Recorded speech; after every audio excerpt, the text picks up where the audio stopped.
இன்னைக்கு வந்து திங்கட்கிழமை. என்னோட டே வந்து 5:30க்குலாம் ஸ்டார்ட் ஆயிடுச்சு. காலையில எந்திரிச்சும்போது ஏதாவது ஒரு தடங்கல் வந்துச்சுன்னா, அன்னைக்கு டே ஃபுல்லா ஒரு மாரி அப்செட்டா தடங்கலாவே இருக்கும். அது மாரி தான் இன்னைக்கு.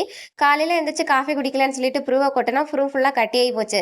சரி பால ஊத்தி ஆத்துனா அது கரைஞ்சிரும்னு பார்த்தா, அது தனியா மிதந்துட்டு கிடந்துச்சு. இது என்னடா எனக்கு வந்த கொடுமைன்னு சொல்லிட்டு வடிகட்டி குடிச்சிட்டு இருந்தேன். அதுக்கப்புறம் காலையில பிரேக்ஃபாஸ்ட் பண்ணலான்னு சொல்லிட்டு ரவா உப்புமாக்காக பருப்பு வேக வச்சுட்டு இருந்தேன். அதுக்கப்புறம் இன்னைக்கு வந்து திங்கட்கிழமையா, நாளைக்கு தான் சந்தை. எந்த காய்கறியும் இல்ல. அதனால ரசம் வச்சுட்டு நேற்று வாங்கின சிக்கன் இருந்துச்சு, அதை வந்து சிக்கன் 65 போட்டுக்கலான்னு சொல்லிட்டு ப்ரிப்பேர் பண்ணிட்டு இருந்தேன். தக்காளி ரசம் தான் வச்சிருந்தேன். ரசம் வைக்கும்போது கொதிக்க விடாம இந்த மாதிரி முறைக்குட்டி வரும்போது அடுப்பை ஆஃப் பண்ணிடணும். அப்பதான் வந்து கடுத்து போகாதுன்னு சொல்லுவாங்க. எங்க அம்மா வந்து காலையில கூழ் தான் சாப்பிடுவாங்க. அதனால அவங்களுக்கு தனியா கூழ் காய்ச்சிட்டு இருந்தேன். இந்த பக்கம் வந்து பாத்தீங்கன்னா ரவா பொங்கல் பண்ணிட்டு இருந்தேன். டேஸ்ட் செம்மையா வந்துருந்துச்சு, பக்காவா இருந்துச்சு. இதோட ரெசிபி வந்து இந்த வீடியோக்கு கீழே கொடுக்குறேன். வேணும்னா டைம் இருந்தா போய் செக் பண்ணி பாருங்க.